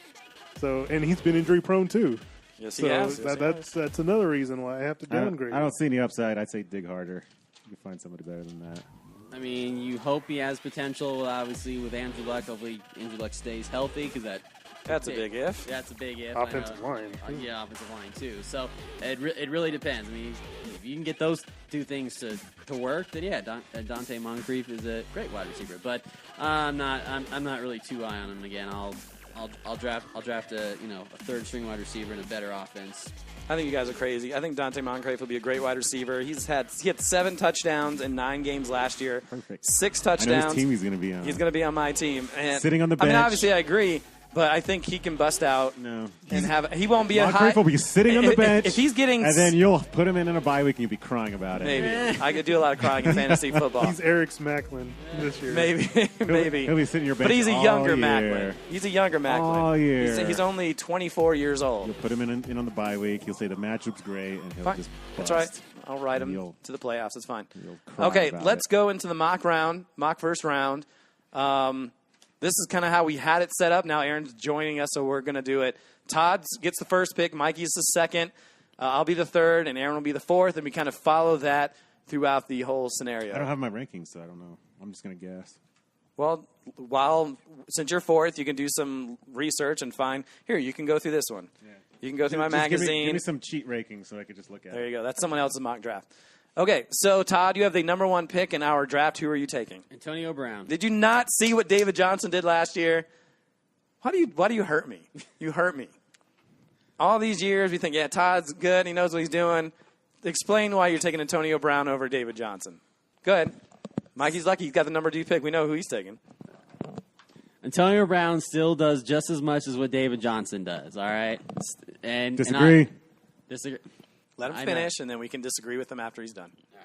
So Antonio Brown still puts up great numbers, even rushing numbers for a wide receiver, and does everything. Still. I know everything last year with Ezekiel Elliott and David Johnson pretty much got us back to the drafting running backs early and still finding wide receivers, but Antonio Brown still makes up for all that. So you can disagree with me. I know. All I'm going to say is hate. Go ahead, Mikey. Before you start, I'm just going to give you the stats, okay? David Johnson had 350 points. You know how many points Antonio Brown had? Probably 233. That is over 100 more points. David Johnson's just getting started. too. David Johnson had 80 catches, Just getting started. 20 total touchdowns. And your running backs aren't a dime a dozen. That's the exact reason why you're taking a running back early. I understand that, but Antonio. Mikey, go ahead. Look, in his rookie year, he didn't even start until like the second half of the season. So he basically has like 30 touchdowns in the last year and a half. So yeah, I'm taking David Johnson. That I don't even have to explain it anymore. Thanks, Todd. I appreciate it. Wow. All right. So the draft order, I should probably write this down. The draft order so far. Mikey won already. Yeah, Mikey's champion. Mikey has done it. So the first pick. See how he just Todd. drafted 2 players at once like that? I got a receiver and a running back. The second pick goes to Mikey, and that's David Johnson. So I will be picking third, and that'll be easy because I'm going to take Ezekiel Elliott. Yes, I'm concerned, but in terms of all the suspension stuff. But at this point in time, he's not suspended, so I'm going to take Ezekiel Elliott. It's funny, I have on here learning life's lessons. Yes, obviously. There's a few of those he can definitely learn in his personal life and on the field. He can also get better in his touchdowns. He was so good in his rookie year. He just had 32 catches, but I think he can improve on that as the season goes along. Obviously, I'm not a big Des Bryant guy, but I think they'll learn and he'll figure things out and catch a few more passes. He's not going to be a 50, 60 guy, but I think he can get into the mid-40s. I thought about, I thought about Antonio Brown over Ezekiel Elliott since it's more of a PPR league. But the running backs, there's not a lot of elite options, so I want to get one early and worry about points per receptions later with some other guys. And with that offensive line, it is so good. It's one of the best all-time offensive lines. And so I think, Elliott outscored Brown by 60 points in our league last year. He was the number 2 non-quarterback. So I'm taking Ezekiel Elliott with my number 3 pick. Is that crazy or everybody good with that? You stupid son. No, I'm just kidding. All right, Aaron, you have the 4th overall pick. Who are you taking at that point? I would take Le'Veon Bell at that point. Well, Todd already drafted Le'Veon Bell. Did he? He did. Yeah, we were just screaming at him No, 2 seconds No, ago. he drafted Brown. Oh, Antonio Brown. That's Ross, right. you I'm were sorry. going for drafting Brown, yeah. So this is what happens when you're Even- doing too much at one time. even- Okay, Le'Veon Bell. Go ahead. Yeah, even though I'd kind of be like somewhat hesitant on pulling the trigger on that. I'd Why still is take that? him. I mean, you had him last year, and you didn't did have have him him for last 4 year. games. That's true. And he's still And now he's, outstanding.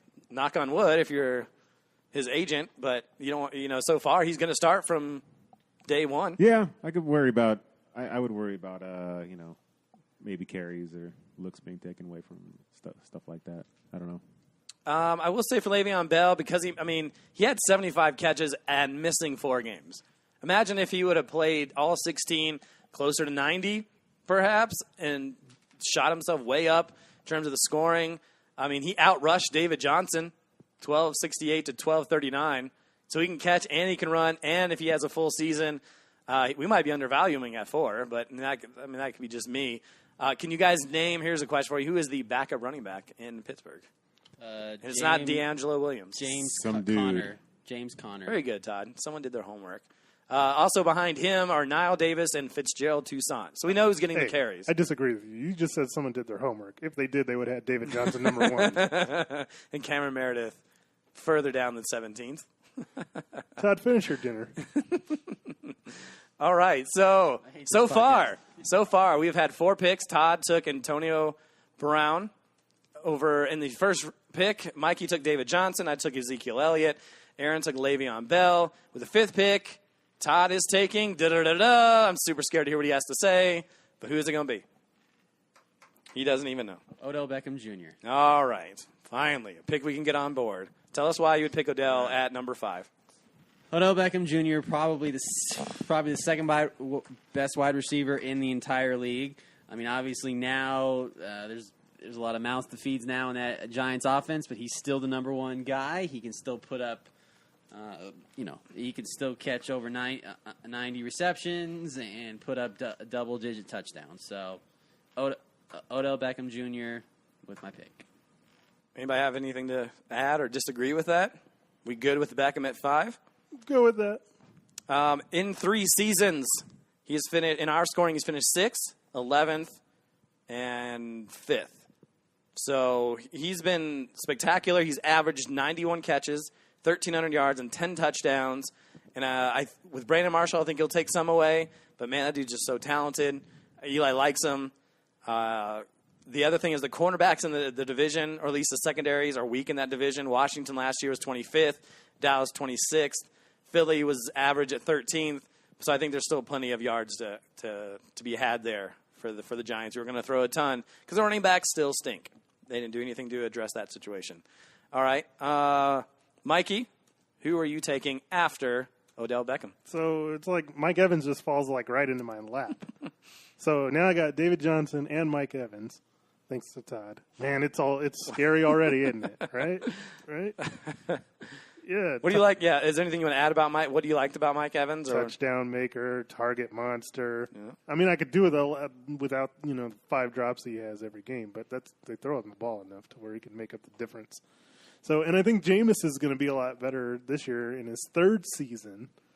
So, yeah, I think that could only help Mike Evans. I agree. I think that's a good pick. With the 7th pick, I will take Julio Jones. We talked about losing Kyle Shanahan, and we talked about that coaching situation. But 2 years ago, he was the number 2 guy. He had a couple games that really beefed up his total last year. I think he had, that 30-point game? I think I remember Kevin, it was really early in the season. There are concerns with Julio Jones. He had 8 games with 5 catches or less. And as I mentioned, he's only had a couple he's had 1 year with double-digit touchdowns. But I think he's still that great of an athlete that he'll still put up top 4, top 5 fantasy wide receiver points. I still think they know who. I think Matt Ryan is still there, so it's still going to get him the ball. I'm not afraid of Tyler Gabriel or any of that tight end situation. So I still think he'll put up top-notch numbers, but I just don't think he's ever going to get to the point where he's Antonio Brown putting up 100, 1,500, and 12 touchdowns. I don't think you'll ever see that. But we don't see that a lot from a lot of guys. But Julio Jones at the 7th spot. Any thoughts about that? Pretty straightforward? Cut and dry, yeah. That works. Okay. So, Aaron, who are you picking at number 8? I don't know. I was just looking at these, and I need to have the mic by my that mouth in order for people to hear me.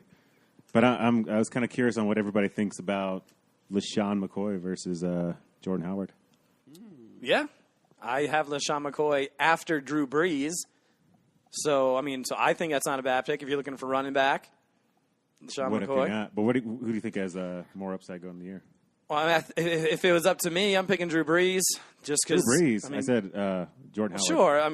If between those two guys, LaShawn McCoy is by far. Or Jordan Howard, not Drew Brees. Right. So over Jordan Howard, I'd pick LaShawn McCoy. Anybody else? You don't see any upside in Jordan Howard getting better? There's upside there, but again, Getting better. Todd would probably take Jordan Howard because he loves the Bears all of a sudden. Right. Big Big Bears Bears fan over fan. there. No, I would take LaShawn McCoy. Yeah, LaShawn McCoy. Are you sure? See, I don't know. I would be a little bit hesitant to pull the trigger. But mostly because I hate the Buffalo Bills. Sure, but I hated him last year, and he put up incredible numbers. He's only 29. He finished 4th among non-quarterback rankings, so he was better than some of the guys already on this list. Plays and run-first offense. He had a career-high 5.4 yards per carry. Yeah. Only second time in his career he reached double-digit touchdowns. Mike Gillislee is gone, so he can't vulture away touchdowns. Those touchdowns could actually be improved. Maybe. And they have a top 10 offensive line. So there's a lot to like. Yeah. And can you name me the backup running back over in Buffalo? Todd Diamond. Close. Thurman Thomas. MVP in 1990 or 91. 91. There you go. We were talking about that before the draft or this podcast started. No one knows. You know why? Because they're garbage. It's Jonathan Williams, and he has 27 career attempts. He So LaShawn sounds McCoy, he sounds like a nice guy. he might be, but he's not going to be a nice running back for that team. No. I don't know. McCoy seems safe. He does. They use him a lot in the pass game, too. I would be somewhat hesitant, but he seems safe. No, I think it's a great pick. Great pick. Next, Todd Diamond. Actually, we'll go through. First pick was Antonio Brown, then David Johnson, Ezekiel Elliott, Le'Veon Bell, Odell Beckham, Mike Evans, Julio Jones, and now LaShawn McCoy. Pick number 9, Todd. Jordan Howard. Joe, there is Jordan Howard. And tell us why you picked Jordan Howard there. He's going to be the feature back in Chicago. He Loves the Bears. Yes, I love the Bears. No, he's going to be the feature back in that offense. Besides running, he does catch a lot. He does catch a lot of passes, so that'll help too for the Bears too as well. So, and I think and like you said, Aaron, he has a lot of upside. So I'll go with that. All right. Jordan Howard. Not a bad pick. Tough offense, though, to have to rely on. I think there's better guys you can pick with better offensive opportunities. Yeah, I think so, too. And Who since has a better year, Todd Gurley or Jordan Howard? Jordan Howard. I don't think think so? that's close. Because I don't know. I think that's a crappier offense than the Bears. If Todd Gurley has a better fucking season, then I'm gonna go nuts because that's just ridiculous. Believe it. Mikey, You never know. who is the next pick? So that means that, again, Oh God, here we go. what is Four going leaf on with clover this up thing? Mikey's ass right now. Because it appears that Jordy Nelson, again, falls right to me. So I'm going to take Jordy Nelson. Oh my God. I know. Agreed. I said the same Smart thing. pick. I think So you're giving me the guy that had the most points out of all the wide receivers in our league as my third pick after I already got David Johnson and Mike Evans? Man, it's scary. championship. Thank you, Todd. I love you, man. Yeah, I mean, we talked about Jordy Nelson quite a bit. I don't think the only thing that you can say is that he's 32, but that didn't seem to bother him last year when he was 31. So I think it's a good pick. And I've kind of talked about who my next pick is going to be, and that's going to be Drew Brees. We really don't have to say too much about him. He led our league in points. Rodgers was second, but Brees had 70 more completions than Aaron Rodgers. Only 2 quarterbacks had 800 points, and that was those two. The next 5 had 700. Still has the same weapons outside of Brandon Cooks, but, man, I mean, there's so much to like. Same offensive line that they'll have next year. Adrian Peterson obviously is not going to come in and just run ramshot over the offense and take away pass attempts from him. Last year, 11 games with 2+ touchdowns, 4 games with 4+ touchdowns. Brees' interception total was 15, which is pretty good considering how much they throw. But 6 of those came in back-to-back games, which means he spread out 9 interceptions among the 14 other games. So, man's a stud. I don't even know how to go into much as I have, but I think that's a great value at that pick. And now we go to Aaron for the final pick in the first round. Who's it going to be? I think I would kind of be in a bind. It would be like, I'm looking at this chart and like Aaron Rodgers or A.J. Green maybe. I don't know. Okay. What do you guys think? What do you guys think? I like A.J. Green, but then, see, I'm the guy that I'll wait until round 14 to draft my quarterback. So, you know how that goes. Yeah, Aaron Rodgers in that instance. Yeah, but at the same time, I am kind of in love with Aaron Rodgers in a non-sexual way. Yes. I've had him on my team many times. He might be in love with you, too. Just Hey, saying. as long as my teams win while he's on there. See, I think just because I'm superstitious, I would probably draft him. Rumor and innuendo. I will say I prefer AJ Green. And man, the dude before he got injured, he was on pace for 120 catches and 1,700 yards, if not for that season-ending injury. Man, on paper, the offense looked like there's a lot more mouths to feed. That's a little scary, but it's AJ Green. He has such a great rapport with Andy Dalton. He's been durable outside of last year. I think he's only missed 4 games in the last 5 years. PPR format, he's going to do great. He's one of those guys that can catch a ball in traffic, and he's a guy that can beat you downfield. So, I mean, I like A.J. Green. I would take him over Aaron Rodgers, but it's your preference. Because I think it's Drew Brees is the first tier, Aaron Rodgers is like the second tier, and then it drops after those guys for sure. So I'm not mad. It's whatever Aaron decides he wants to do.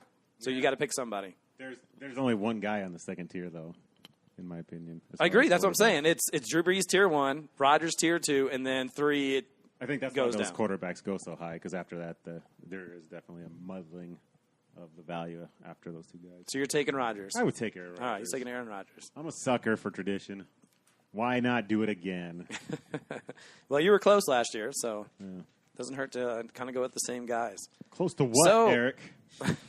Close to having 3 of the players already picked in this first round? Yes, very close to Very that. close. Here is how the first round ended up. Todd picked Antonio Brown. Crazy.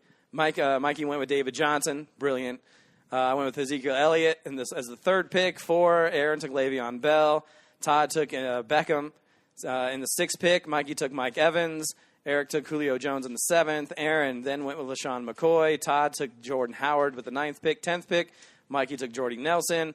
I took Drew Brees with the 11th and 12th pick. Aaron takes Aaron Rodgers. Does anyone have Le'Veon Bell over Ezekiel Elliott? Yeah, I would. Yes. I would. Yep, for sure. It's David Johnson, then it's Le'Veon Bell. Because his upside, he had 75 catches in 12 games. 12 games. That's nuts. But then why didn't you do that? Yeah, that's what's scary. What are you talking about? You took Elliott over Le'Veon Bell. It's Todd's fault. He screwed everything up. I think that's why I just assumed he picked Le'Veon Bell. I mixed everything up. You're probably right. I should have taken on my list. I have David Johnson first and Le'Veon Bell. All right, Todd. And his Antonio Brown thing screwed everything up. So can I just say that we screwed up this mock draft because none of us picked Adrian Peterson. Yes, that's why it went down like that. The MHA gods are very upset with us. They're like, we did not anticipate. We need to anticipate someone picking Adrian Peterson. Now that I know what kind of power you have, I'm going to need you on draft day because you can get in Eric's head. There you go. Obviously, he screwed everything. You're absolutely right. I was so astonished to hear that. It ruined everything. I would take Le'Veon Bell over Elliott for sure. Way to go, Todd. You've gotten into my head. Cameron Meredith shook me up. I thought I could shake that off.